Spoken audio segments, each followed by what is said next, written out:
Ini mah ya itu fakta tapi kita intermezzo. Ya, itu tuh yang milih-milih. Iya, Ya. apa ya?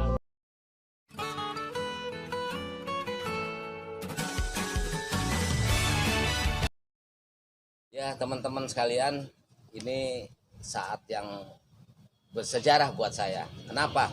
Karena selama ini saya kayaknya sendirian gitu ya, mengangkat sejarah Geger Cilegon itu sendirian aja. Padahal saya juga beberapa tahun yang lalu di Cilegon ini ada juga pegiat sejarah, bahkan beliau ini langsung berhubungan atau sebagai muridnya. Jadi belajarnya itu langsung, tidak seperti saya. Kalau saya melalui bukunya, hasil karyanya. Kalau beliau ini di samping bukunya juga langsung karena menjadi dosennya waktu itu, bahkan mata pelajarannya. Dan sudah dari beberapa tahun yang lalu juga aktif. Nah, cuma mungkin sekarang pada terkaget-kaget karena beliau ini sudah mulai muncul di Facebook gitu. Ya, mungkin karena ada masanya gitu barangkali ya. Ada orangnya, setiap orang ada masanya, setiap masa ada orangnya, katanya itu prinsipnya. Jadi mungkin sekarang lah muncul di Facebook, dan itulah sebetulnya yang saya tunggu-tunggu. Karena biar saya ini jangan dianggap selama ini kan kalau saya muncul itu selalu dikiranya ngarang sendiri gitu. Ceritanya cerita hayalan, ada yang begitulah gitu. Tapi itu nggak apa-apa karena memang yang namanya sejarah itu selalu dinamis. Dan bahkan saya begini, tentang Geger Cilegon itu kalaupun banyak pendapat itu saya lebih apa ya? Lebih lebih apa menerima gitu. Kenapa? Karena itulah sebetulnya sejarah gitu. Salah semua sejarah seperti itu. Gitu. Yang karena kenapa sejarah macam, karena kita nggak ikut kok di situ. Kalau kitanya ikut di peristiwa itu baru dongengnya bener. Lah kalau sejarah kan kita hanya mengambil referensi, dan referensi itu ya kalau Sartono kan mungkin lebih full ya, lebih lengkap gitu karena ini berusaha penelitian yang yang menyeluruh.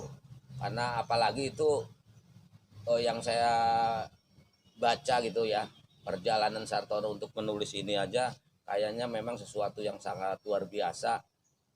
Mungkin punya keinginan untuk menulis peristiwa ini, akhirnya itu dibantu juga oleh Yayasan Rockefeller dari Amerika.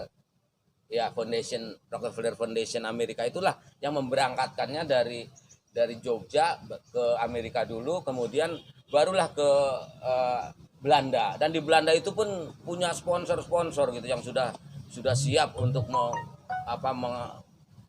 mendukung gitu. Jadi sesuatu yang sangat luar biasa. Makanya saya pegang itu saya tidak berani meleset sama sekali. Saya murni apa yang saya ucapan itu ada gitu. Jadi saya berani mempertanggungjawabkan setiap ucapan saya berani menunjukkan ada di sini. Kecuali kalau tidak ada, saya akan mengatakan bahwa ini analisa saya. Saya selalu begitu. Kalau saya nggak ngomong ini analisa saya, berarti ada di sini. Dan yang kedua, selain itu, Cilegon ini kan dulunya ibu kota Afdeling Anyar, yang mempunyai pusat pemerintahan di Cilegon. Tentu saja orang gedung pemerintahnya namakan kepatihan atau kabupaten lah, kabupaten atau kepatihan sama gitu ya. Dan itu orang Cilegon bukan sama sekali. Orang Cilegon itu rata-rata itu nggak tahu bahwa Cilegon itu punya gedung kepatihan, tahunya cuma gedung kewedanaan aja. Nah, makanya dengan kehadiran Pak Haji Nasir itu menambah memperkuat gitu. Karena ini kan sejarah buat masa depan. Kalau sekarang tidak disampaikan gitu ya, bahwa pernah ada gedung kepatihan di situ, kemudian belum tidak saksinya sudah tidak ada sama sekali gitu. Berarti saya itu hanya menghayal, oh itu gedung kepatihan, hayalan saya gitu.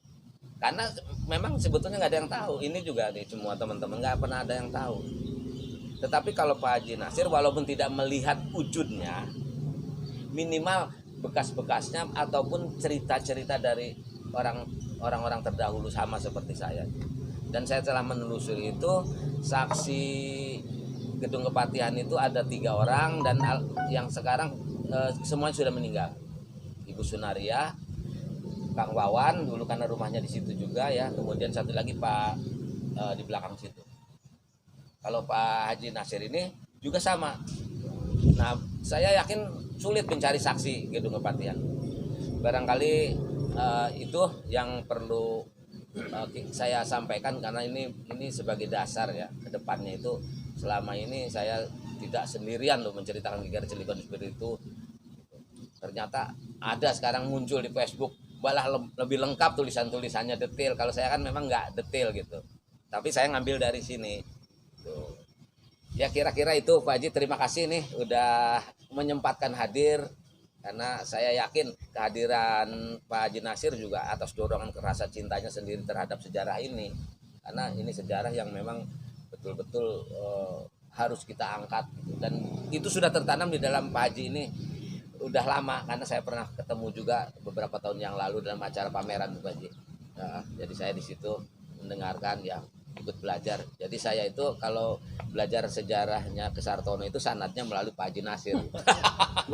Ya silakan Pak Haji Nasir cerita biar teman-teman tahu.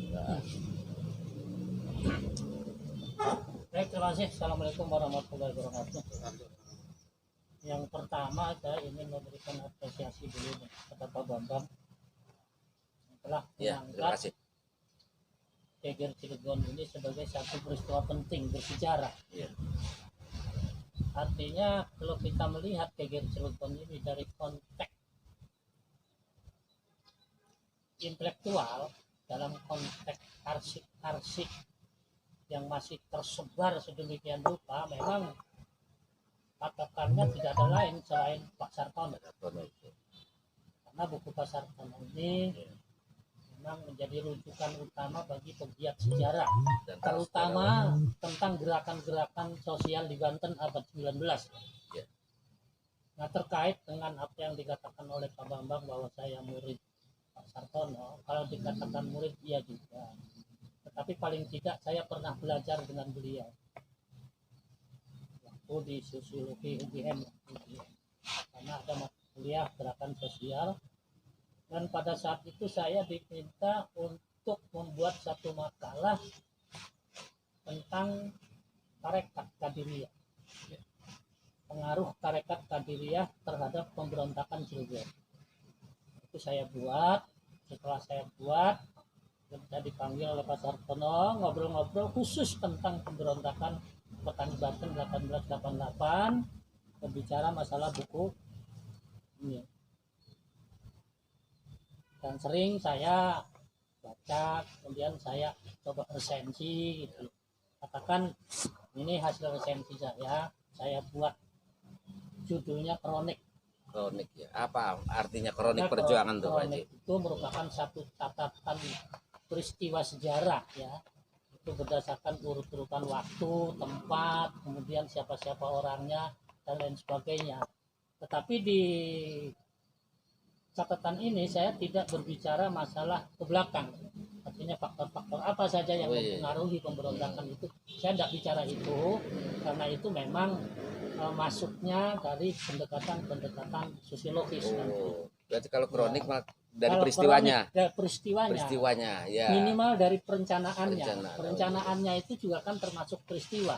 Peristiwa bersejarah tentang perencanaan, bagaimana nih pola-polanya dan lain sebagainya, dan itu didekati melalui pendekatan sosiologis. Jadi sebelum-sebelumnya penyebabnya tidak termasuk ya? Tidak. Iya. Nah, kenapa ini kita bicara sosiologis? Karena pendekatan-pendekatan itu, kalau sosiologi itu kan bicara kelompok, bicara interaksi, bagaimana pola komunikasi yang dipakai, itu kita larinya ke belakang. Nah, terkait dengan Geger Cilegon sendiri, memang ini satu peristiwa besar di abad 19, terutama paruh kedua ya. Tapi kalau paruh pertama itu ada juga pemberontakan yang besar, itu dilakukan oleh Diponegoro. Itu kan Diponegoro itu kan 1825 tuh. 25 sampai 30. Tapi untuk paruh kedua abad 19 memang Geger Cilegon ini menjadi perhatian dari pemerintah Hindia Belanda. Nah, tempat inilah yang dijadikan sebagai pusat penyerangan, salah satunya karena apa? Di samping tempat ini ada juga yang diserang itu penjara ya, di sana itu ya, yang jadi SMP Negeri 1 ya. Wah, mungkin di sana lah tempatnya kalau penjara itu. Tetapi juga adalah orang yang paling dibenci oleh masyarakat Cilegon saat itu adalah Patih Batih, ya. yang namanya Raden Penai. Iya. Karena apa? Karena kalau kita melihat daripada sejarah masa lalu di Banten ini, Hmm. gerakan-gerakan berontakan, kalau saya bicara gerakan pemberontakan ini pendekatan Belanda ya, Pak Iya, Bambang iya ya. betul ya. Tetapi kalau pendekatan kita ya, itu adalah perlawanan. perlawanan, betul. Dari mana sudut pandangnya? Ya, hanya kalau saya berbicara pemberontakan, tolong diartikan sebagai perlawanan. Iya. Karena kalau pemberontakan itu kan versi Belanda. Versi Belanda ya. Tapi kalau kita itu adalah perlawanan, perjuangan. Bagaimana dengan berjuangnya itu? Memberontak terhadap situasi yang ada. Iya. Cilegon sendiri pada saat itu memang menjadi salah satu pusat kegiatan yang awalnya sebetulnya di Tanara, Pak Bambang. Awalnya dari Tanara, Awalnya ya. dari Gagasan Tanara. timbul di Gagasan sana ya. timbul di sana, Haji Abdul Abdul Karim melalui muridnya yang paling utama Syekh Marzuki. Iya, Haji Marzuki, Kan? betul Haji Pertama Terus juga murid-murid Ismail, ya. daripada Syekh Abdul Karim itu kan ada di Kaloran. Iya, Haji Muhammad Singadeli Kaloran, ya. Ya, kemudian Haji juga Abu Bakar kita Kontang, tidak ya. menutup apa namanya kenyataan murid-muridnya itu antara lain Syekh Arsyad Tawil. Iya. Nah, itu Termasuk murid-murid Syekh Arsyad daripada Tawil. yang tetapi yang memberikan gagasan pemberontakan itu awalnya sebetulnya adalah murid-murid Syekh Abdul Karim seperti Haji Marzuki, Iya. Haji Tubagus Ismail, Ismail, ya. kemudian Ki Wasid, dan ini kemudian didukung oleh murid-murid Syekh Abdul Karim lainnya. Banyaklah catatan-catatannya itu. Dan karena lebih berfokus kepada militansi saat itu ada di sebelah utara ya, ke sini. Utara ke sini sebetulnya utara ya. Yang tadinya dari Tanara itu kemudian pindah ke Bojonegara. Disebutkan satu area pesisir Iya, itu kan. pesisir betul. Maka Ki Wasid lah yang menjadi fokus utama pada saat itu, menjadi pimpinan pemberontakan 1888. Iya. Nah, itu sebetulnya yang terjadi pada tahun 1888 itu. Jadi kalau kebencian terhadap partai itu katanya begini Pak Ji, karena adanya surat edaran terhadap masyarakat Cilegon ya, dilarang mengadakan apa arak-arakan, ajan gitu kan, sampai dirobohkan menara itu. Jadi kebenciannya Ya. justru itu kali ya dari Ya, sebaya. itu sebetulnya yang mendekati saat pemberontakan Pak Bambang. Iya. Tetapi jauh sebelumnya itu itu Sudah sebetulnya direncanakan. sudah direncanakan jauh. Hmm. Pertama misalnya kasus Ki Wasid, Yang penebangan pohon kepuh. yang penebangan pohon kepuh. Iya, iya. Nah, itu juga menjadi faktor juga. Faktor juga Terkait ya. dengan larangan azan, itu kan sebetulnya saat-saat sudah mulai mendekati Sudah pemberontakan mendekati, kalau ya. itu. Karena sudah beberapa bulan lagi ya. Sudah beberapa bulan lagi itu Iya. mendekati pemberontakan, dan itu juga menjadi faktor pendorong, Mendorong. tambah semangatnya Iya. pejuang-pejuang pada saat itu. Dan faktor-faktor lainnya kalau ke belakang itu memang kita bicara banyak lah Pak Bambang ya. Iya. Faktor ekonomi, Faktor faktor ekonomi, politik ya. dan lain sebagainya. Pastilah kalau itu termasuk pajak juga Ya. betul gitu. Pajak kan kita juga sekarang sama lah Pak. Ya. Masalah pajak mah ada yang ngeluh ada yang enggak. Yang Ya. menarik ini justru Iya. Pak Bambang, memang pemberontakan 1888 itu merupakan benang merah dari pemberontakan Sebelumnya ya. Karena apa? Di situ baik dilihat dari personalnya, personifikasinya, itu masih ada kaitan-kaitan. Pemberontakan Ki Wahya misalnya. Iya, ya. 1850 ya. Berakhir 1850. Ini kan dibarengi oleh bagaimana kolaborasi antara Ki Wahya dengan Bagus Jayakarta. Iya. Karena apa? Ada ketidakpuasan dari pihak-pihak bangsawan ya. Pihak Pihak bangsawan, kemudian juga dari pihak kalau dulu disebutnya apa ya, Pamong Praja ya. Pamong Praja, dan kalau yang ininya Priayi kan gitu. Priayi. Kalau Priayi. Kasusnya itu dulu kenapa Ki Wahya dengan Raden Bagus Jayakarta berkolaborasi memberontak itu kan karena Raden Bagus Jayakarta itu ketika ayahnya meninggal dunia sebagai bupati di Serang, Iya. tidak diangkat sebagai bupati. Nah, jadi kekecewaan. Kekecewaan Iya. politik sebetulnya. Politik. pada saat itu. Nah ini hal-hal yang berkaitan dengan masalah-masalah. Nah, ini yang penting diangkat sekarang, Pak Ji. Jadi biar kita itu mengetahui sejarah di masa lalu itu bukan cuma sekedar dijajah sebatas dijajah, bukan, Pak Ji. Harus dijelaskan seperti ini. Kondisi dijajah itu apa sih gitu. Karena kita itu harus tahu persis gitu, mengetahui sejarahnya. Jangan diajarkan dijajah, harus tidak dijelaskan kehidupan bahwa ada patih, ada struktur pemerintahan di situ. Bahkan kalau dijajah Pak Haji kayaknya nggak bisa Sumpah Pemuda. Kalau menurut saya nih mah nggak bisa Sumpah Pemuda lah, baru mau Sumpah Pemuda udah dikeroyok sama ditembakin. Kalau dijajah mah kayak di Palestina. Ya ini mah ya itu fakta tapi kita intermezzo aja. Ya silakan Pak Haji. Biar lebih dikupas lagi lebih dalam. Kalau terkait dengan masalah-masalah yang lain, bahwa persoalan-persoalan di Cilegon abad 1888 itu ada juga ketidakpuasan terhadap Pamong Praja itu, Pak. Ada juga ya. Karena apa?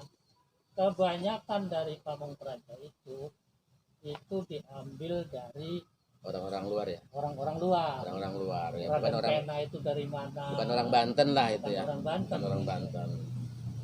Nah, ini menjadi salah satu pemicu daripada ketidakpuasan dan itu terjadi terus-menerus sampai pemberontakan 1926. Iya. Kejadiannya seperti itu. Awal pemberontakan menjelang kemerdekaan ya seperti itu. Iya.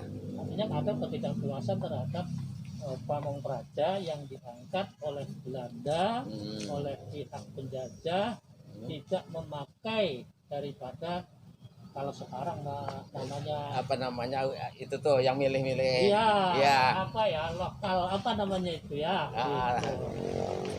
dipilih lah ada ininya gitu itu harusnya jadi salah satu pemicu betul. Nah kalau peristiwanya sendiri ya sudah digambarkan lah oleh Pak Bambang bagaimana Piwasis memberontak seperti apa, pemberontakannya itu siapa-siapa. Saya kira para pemirsa bisa membaca lah dari buku Sartono Partadirgo ini. Jadi mungkin begini Pak Haji ya, kenapa sih sehingga akhirnya kalau saya lihat di internet itu banyak macam-macam versi, misalnya gara-gara menara Langgar dirobohkan di Jemang Wetan, gara-gara pajak gitu ya.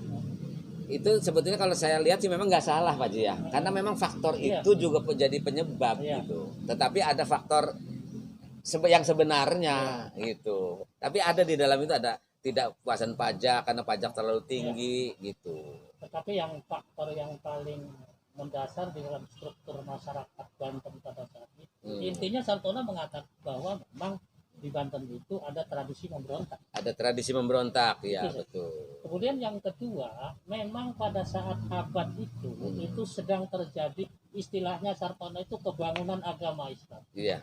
Sehingga Belanda itu dianggap orang kafir. Nah, makanya Syekh Abdul Karim bicara selama Banten masih diduduki oleh orang kafir, dia tidak mau menginjakkan kakinya kaki di kembali. Makanya semangat yang digelorakan adalah perang sabir. Perang sabir. Itu yang paling inti. Persoalan-persoalan pajak, persoalan penyakit, wabah penyakit ya. Apa namanya? Ada kemarau panjang gedung meletus ya. Tapi kalau misalnya masalah adat ini dijadikan sebagai pemicu ya, faktor pendorong. Kan ada faktor yang menarik, ada faktor pendorong. Nah ini dijadikan faktor pendorong semangat daripada pejuang-pejuang itu untuk apa namanya, untuk memperjuangkan hak-hak masyarakat itu. Ya barangkali terakhir ya Pak Haji ya. Kemarin ini kan kita sama-sama berjuang Pak Haji pengen diperingati Geger Cilegon ini ya. Karena ternyata Geger Cilegon ini kenapa kok harus diperingati sih gitu. Karena ternyata ini kan sejarah terbesar Pak Haji. Kalau menurut saya nih, kita sharing aja. Kalau sejarah yang lainnya, walaupun itu dianggap perang besar, perang Jawa dan lain sebagainya, itu kan hanya orang dikejar-kejar Pak Haji oleh Belanda. Itu. Orang dikejar-kejar oleh Belanda walaupun sampai menguras biaya besar dan bangkrut lah gitu Gandia Belanda, ya itu kata saya salahnya sendiri kenapa dikejar-kejar gitu. Tetapi kalau Geger Cilegon ini kan begini Pak Haji, Haji Abdul Karim punya murid-murid berunding merencanakan gitu ya, merencanakan untuk merebut kemerdekaan gitu. Dan akhirnya meletuslah peristiwa itu. Jadi kalau saya akhirnya mengambil statement ini loh sebenarnya yang merebut kemerdekaan mah gitu. Karena bukan orang yang dikejar, walaupun ujungnya dikejar, memang ujungnya kejar, tetapi kan upaya rentetan rencananya kan jelas gitu. Jadi saya ngomong satu-satunya peristiwa perjuangan bangsa Indonesia merebut kemerdekaan dalam pemerintahan Hindia Belanda, bagaimana tanggapan Pak Haji? Iya, iya, nggak apa-apa. Kalau saya tidak Iya. punya tanggapan apa-apa terhadap statementnya Pak Statement Bambang. iya. Kenapa setiap orang itu Punya statement, iya, betul. masing-masing. Tinggal lagi kita penelitian sejarah. Iya. Tinggal lagi penelitian sejarahnya. Memang dalam konteks peristiwanya, Geger Cirebon ini sungguh luar biasa. Iya. Karena apa? Perjuangannya sangat berat. Bagaimana Ki Wasit berjalan dari sini Iya. ke Ciora, Terus Ciora kemudian sana ke turun. Gunung Gede, dari Gunung Gede ke Kerenceng, dari Kerenceng ke Pudenok sampai ke Gudang Batu, dari Iya. Gudang Batu sampai ke muter lagi ke Sumur, Sumur itu. ujungnya itu luar biasa. Tetapi memang karena perencanaan ini kan tentunya pada abad itu belum ada perencanaan pendekatan militer kan. Iya. Nah, artinya masih perencanaan yang penting perang sambil. Perang sambil. Sehingga perencanaannya persenjataan kurang dan lain sebagainya. Jadi menjadi satu hal yang harus kita kaji lagi tentang peristiwa itu. Persoalan memang banyak hal. Misalnya peran-peran dari tokoh-tokoh ini seperti apa sih? Saya melihatnya begini. Dari pemberontakan Cirebon ini ada tokoh-tokoh yang memang ikut aktif berjuang, menyerang, ya kata Belandanya mau memberontak. Tetapi ada juga tokoh-tokoh yang sejak awal ikut melakukan perencanaan pemberontakan itu, tetapi pada hari H itu tidak terjadi. Tidak ikut. Karena apa? Salah satu contoh begini. Ketika Ki Wasit menyerang ke Serang, dihadang dulu di Toyamerto. Dari Toyamerto itu habis, katakanlah habis ya dalam konteks perjalanan ini ya, bukan habis dalam konteks bukan dalam konteks orangnya, habis sampai di situ perjalanan Ki Wasit. Sementara di Serang sendiri, di Afdeling Serang, pasukan-pasukan yang dari Terumbu, dari Tanara, dari Lempuyang itu sudah siap siaga di Serang. Instruksi Ki Wasit itu nanti tanggal 9 kita tempur. Bahasa sekarangnya begitu ya. Serang dari segala penjuru. Tetapi sampai tanggal 10 nggak ada kabar. Nggak ada WA Pak Ji. Nggak ada WA. Nggak ada WA. Iya, kalau ada WA kan enak. Baru ketahuan itu malam hari. Bahwa Ki Wasit ini mengalami kekalahan di Toyamerto. Maka pasukan-pasukan yang sudah disiapkan oleh pemimpin-pemimpin yang dari Terumbu, dari Lempuyang, dari Serang, dan sebagainya, akhirnya mengembalikan pasukan itu ke kampung masing-masing. Termasuk di Arjab Towil juga kan ditangkapnya setelah peristiwa terjadi. Setelah dari Sumur dibawa ke sini, Belanda mengadakan operasi militer terhadap tokoh-tokoh, maka yang dari situ ditangkaplah. Banyak, ada yang dibuang. Yang gantung, ada yang kerja paksa. Ya menarik justru ini Pak Bambang. Ya, silakan. Nyai Kamsidah. Nah, ini yang saya tunggu dari tadi, saya tunggu Nyai Kamsidah nih. Coba. Yang menarik itu Nyai Kamsidah itu. Coba, ya, saya tunggu nih Pak Haji. Karena istri Haji Iskak Nyai Kamsidah itu. Haji Iskak ini. Karena memang pada saat itu istri dari asisten residen ini, ini pada saat penggerebekan itu memang oleh pejuang-pejuang dilarang untuk membunuh istrinya itu. Biarkan saja istrinya sama anak-anaknya. Tetapi karena apa? Orang banyak, emosi yang kemudian jadi sasaran itu anaknya. Sementara istrinya sendiri lari.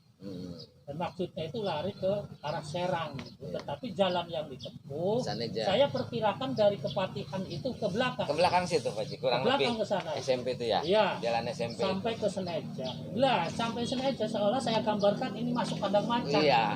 Justru yang ketemunya justru Nyai Kamsidah. Maksudnya saya di Sendaidan itu minta bantuan ke Nikam Sidah Untuk nganter pakai sado. Ya, sado, nyari dicarikan sado. andong atau satu. Nah, bukannya dicarikan, malah Nikam Sidah menyerang istri daripada asisten Presiden itu. presiden. Terjadilah ya, kalau Sartono menyebutnya perkelahian. Perkelahian. Terserah nanti digambarkan Iya, seperti terserah. apa. Kalau di film ya seru Nah, itu. Di di film film yang ya satu seru. silat, yang Oh. satu mungkin apa kungfu, apa Ya. namanya, tinju kali Terus gitu. itu mah imajinasi lah Kalau di kalau film itu ya. seru Pak Ji, ya. Karena apa? Dalam konteks penelitian Sartono ini, memang pada saat itu Nikam Sidah menyerang Istrinya, Elizabeth, ya Elizabeth Van Juptan ya. ya, menyerang Elizabeth, kemudian ada bantuan tuh, dibantu oleh dua orang. Oleh kedua orang, Oleh dua iya, orang. betulnya. Dan dua orang inilah yang kemudian menyemprotkan sejenis cairan ke matanya istri. Nah, Iya. makanya Nikam Sidah divonis bukan hukuman gantung. Ya.